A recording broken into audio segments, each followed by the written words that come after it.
Here in Kigali's only second-hand clothing market, people haggle for the best prices.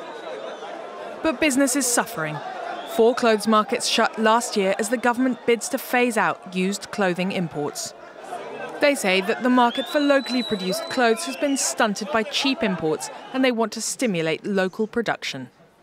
We want to achieve 2 goals in the country. One of them is to really support the local producers because they're there. We're not just opening up the market for them to do business. We also want to understand how we can make them competitive. Consumers are already feeling the effect. I see some children walking around naked because their parents cannot afford to buy them clothes. Others are walking around with torn clothes, and that never used to happen.